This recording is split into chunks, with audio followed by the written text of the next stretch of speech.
Madam Clerk, please take the roll. Representatives Cassada, Cooper, Doggett, Eldridge, Grills, Johnson, Leatherwood, Mitchell, Sexton, Sherrill, Travis, Warner, Weaver, Vice Chairman Byrd, Chairman Wendell. Here. Mr. Chairman, you have a quorum. Thank you very much. Any personal orders or announcements before we get started? If not, we'll proceed to the calendar. House Bill 2142 by Lamberth and Love. Has that been taken off notice? Yes. Off notice. Number 2 on the calendar, House Bill 2035 by Harris, also off notice. Number 3 on the calendar, House Bill 1857 by Helton. She's requested a roll of 1 week. Is that correct? Yes, sir. Without objection, rolled 1 week. House Bill 2285 by my neighbor and Roane County partner, Representative Calfee. Well, this one don't need to be rolled, Mr. Chairman. It's a good bill, and I understand it's already passed in the Senate. It changes code annotated section 41-302 to put in My Tennessee Mountain Home by Dolly Parton. Got a motion and a second. Mr. Doggett, you're recognized. Thank you, Mr. Chairman, and to the sponsor. This is a song, correct? It is. You want me to sing it? That was going to be my next question if the chairman would allow you to do so. Without objection. I've got the lyrics, but you don't want to hear me sing. Any further questions for the sponsor or comments by the sponsor? Seeing none, all in favor of moving this bill forward, say aye. All opposed, say no. Bill passes. Thank you, Chairman and Committee. Calendar and rules. Thank you, sponsor. Mr. Calfee, say hello to your wife, please.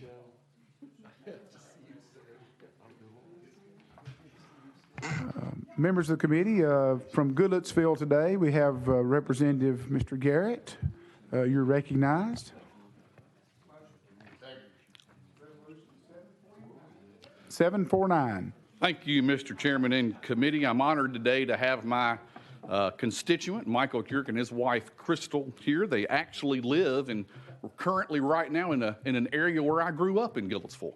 So it's more than an honor today to establish Mr. Kirk as the Tennessee Composer Laureate of the state of Tennessee. And a little bit of history regarding this particular petition. It's an honorary title, and it's an award for a musician's accomplishments and the contributions to his field. The first and only named Tennessee composer laureate was David Van Vector, and he died in 1994 and served in this position until his death. So there has not been a state of Tennessee composer laureate until that time.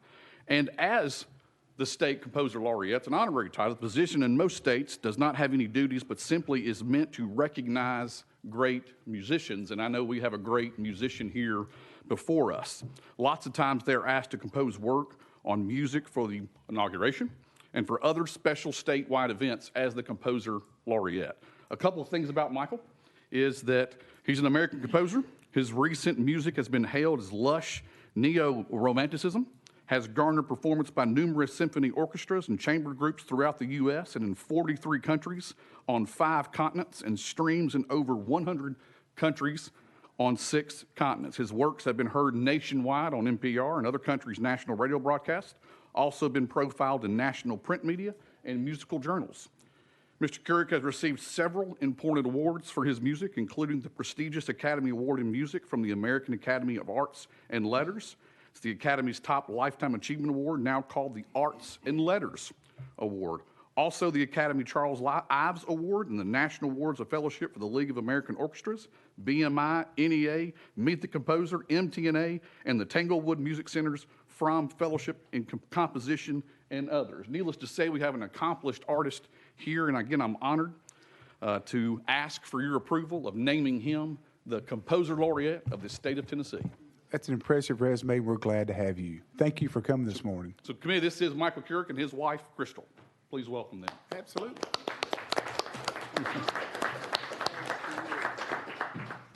Without objection, if he wants to say something to the Sure. Would you committee, like we'll to be say glad to anything have to him. the Without committee? objection, correct? Without objection. Well, I'm humbled to hear all of that, but I have. Come up here to the microphone if you don't I mind. was born in Nashville, grew up here, went away to, I went to the UT Knoxville for my bachelor's degree in music, which was an excellent education that spurred me on to my career and graduate degrees at the University of Michigan.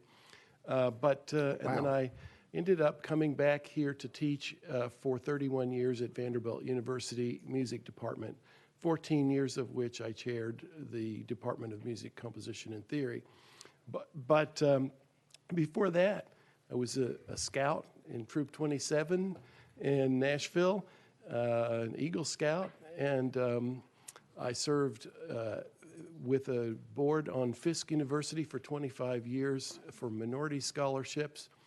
I volunteered for many things, and I don't want that to sound like I'm bragging, but just so you know that I've been active as a Tennessean and worked with Governor's School for the Arts, worked in East and West Tennessee with musical performers playing my music, and Nashville Symphony. I wrote the program notes for 7 years and did pre-concert talks, was a good friend of Kenneth Skirmerhorn, and he performed several of my works with the Nashville Symphony. So I'm really a Tennessee boy, you know. You can take the boy out of Tennessee, but you can't even take me out of Tennessee because I'm still here. So, Well, thanks for being here today. We really appreciate it. You've got one question from Representative Terry Lynn. yeah, Well, thank you so much, Mr. Kirk. Is it Kirk? Kurek. Kurek. I just am curious, as a composer and a musician, what was one of your favorite pieces of music that you wrote and performed? I'm sure there's a whole list of them as I listened to your Yeah. testimony. We're grateful you're here and Well, thank you for your contribution to music. But what was your favorite? I think the new symphony that I just finished is my very favorite work of all. I mean, I've had some wonderful experiences, but it's a symphony for large orchestra, 96-piece orchestra, you know, classical orchestra, 45 minutes long, and the CD will be out later this year of that symphony. And the reason I love it is because it's got so many great melodies. And I don't write avant-garde atonal music, if you know what that is. I don't write beeps and squeaks and abstract music. I'm notorious for writing beautiful melodies that everybody likes to hear. There's a similarity. Some people say my music sounds cinematic. It could be in a movie. Well, but it's too long to be in a movie. In a movie, you've got a scene change, you know, and people talking, and you have to do all, you know, do short things. I like to just have this broad, long piece of music that I can express a story using music alone. And my music tells a story, and it tells it in I hope, a beautiful way. Because my one goal is to, well, it's not my one goal, but it's one of my goals is to leave the world a more beautiful place than I found it, if only slightly.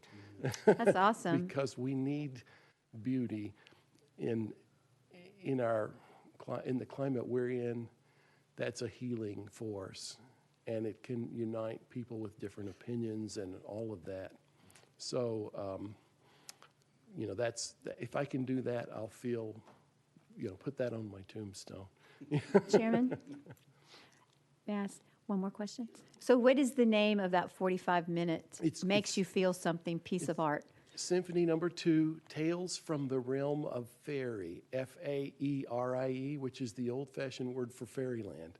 And it's got all kinds of images of swashbuckling music that you would find in an old fairy tale, you know, ballroom dance, great ballroom waltzes, and fairy dust with little sparkles and all kinds of things. So, you know, it's based on my love of fairy tales. I'm a great fan of J.R.R. Tolkien and C.S. Lewis. Oh, that's why I like them. I knew it.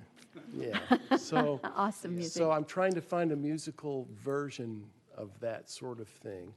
And so that's what excites me right now and why I like this piece of music. Well, I am in support of this by all means. I'm sure my colleagues are too. So do we get a free ticket to Scribnerholm to come watch you? If we can get the Nashville Symphony to play it, but I'm sure you will. I'll look for my ticket. Thank you, Chairman. well, Thank you. Okay, thank you. Any further questions for our guest? Question's been called for. All in favor say aye. All opposed. Bill goes to calendar and rules. Thank you very much. And it's been a pleasure to have you and your wife here Thank you, today. Mr. Chairman. I'm going to introduce my wife. Please do. Wonderful. Sorry, but you came. You're going to get it. Crystal is, we've been married almost 12 years. She's a wonderful musical theater performer in town. She just won the Broadway World Regional Award as Best Performer in a Musical for her role of Marion the Librarian in The Music Man. And she's been Mary Poppins and many other roles in the musical theaters in this town, maybe 30 plays in the last 6-7 years. And she's just a beloved figure in the musical theater world, so, and at home. Thank you, Committee. Thanks again for both of you for coming. We appreciate you being here. Thank you. Okay, moving on to item number 6 on the calendar. Representative Dixie, you're recognized. No, excuse me, Representative Love, you're recognized. House Bill 2720.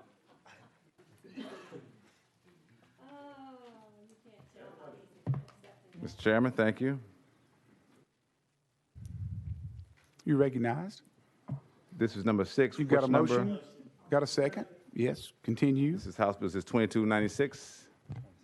2720. 2720, thank you, sir. House Bill 2720 is a resolution a bill to designate Historically Black Colleges and Universities Day. And there's an amendment, I think, attached to it. Is that We have a correct? motion on the bill, motion on. Do we have an amendment 5? If you got the drafting code, please, Representative Love. Let me look and see. Do you have a copy of it, Representative Love, and we'll, Let me make sure, Mr. Chairman, I'm sorry. no hurry, we're in good shape.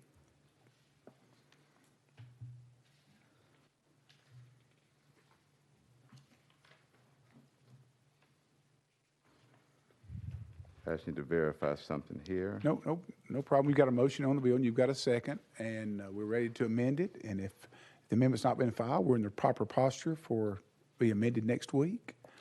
No, I'm incorrect, Mr. Chairman. We rewrote the bill, I'm sorry, and that's what happened. We did not amend it, we wrote it to change the date on there to November the 8th. So you've got the proper date? and- Yes, sir. Sorry about that. Nope, no problem at all. Okay. If you don't care, Mr.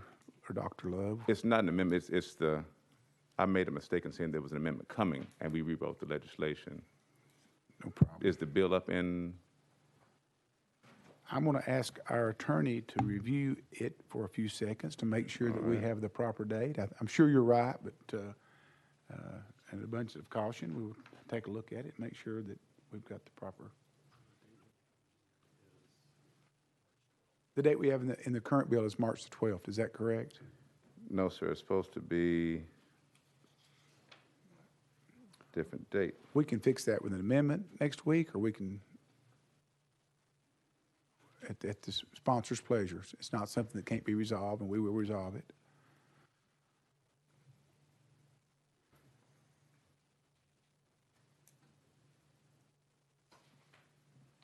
If the only discrepancy is the date, we can amend it Thank you, Mr. orally Chairman. in the committee. Yeah, because I have the fiscal memo has it on there, that's the 8th. I'm sorry about that.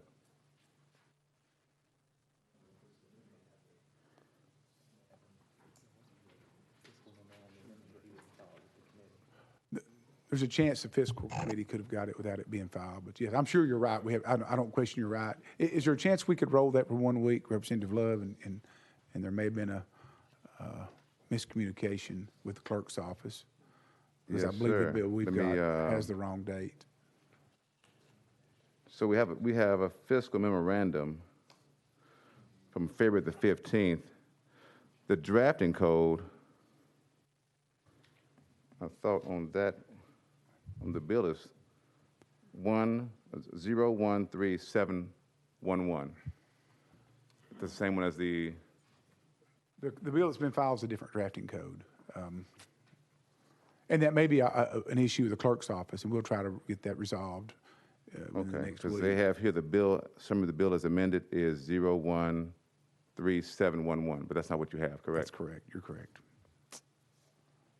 And so you think the clerk's office may have just not, There's some discrepancy, and I'm not sure if it was uploaded incorrectly or they uploaded the wrong bill, but we can fix it. We can certainly amend the bill that's been filed, or we'll fix it, whatever we need to do. okay. All right, what's the committee's posture? Without objection, if we could roll it for 1 week, and we'll try to get it fixed, and we'll work with you to make sure that the clerk's office has got the correct bill number and the filing code. And I apologize for the misunderstanding. Okay. All right. And without objection, any questions before we move that objection? 1 week, and but certainly we're going to get it fixed. It's not a reflection on the committee's attitude toward the bill. That's my sense. No, I just want to make sure we track the right amendment because, and I'll check with the clerk's office to find out why that wasn't. Certainly. Because that surely was enough time from February the 15th to. But nonetheless, we'll get it worked Gotcha. out for All next right. week. And also,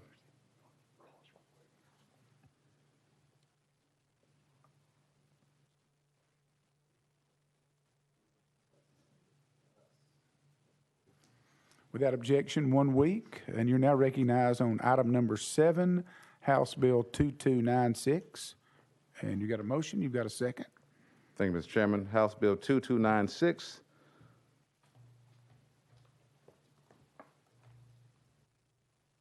Any questions for the sponsor? Designates September, as Brain Aneurysm Month. You got a motion, a second? Any questions for the sponsor? One question from Representative Doggett. Thank you, Mr. Chairman. What is this? Is there significance with the month of September? I know different months throughout the year, like, you have Breast Cancer Awareness Month or different things. Is there a significance with September's brain aneurysm month? September is National Brain Aneurysm Awareness Month. And so I just want to have it in Tennessee also.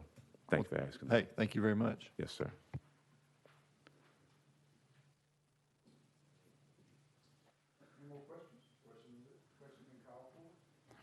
All in favor of the bill moving to calendar rules, please say aye. Aye. All opposed? Dr. Love, you go to the calendar rules. Thank you. Thank you, Mr. Chairman and committee And we'll members. work together with the committee staff to get it worked out for next week. And I'll on make item sure number that my office did actually send it to your office. They may have sent it to the clerk's office and not sent it to your office. No problem. Thank you, Mr. Chairman. Thank you.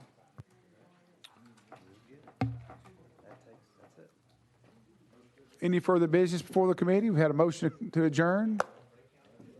We are adjourned.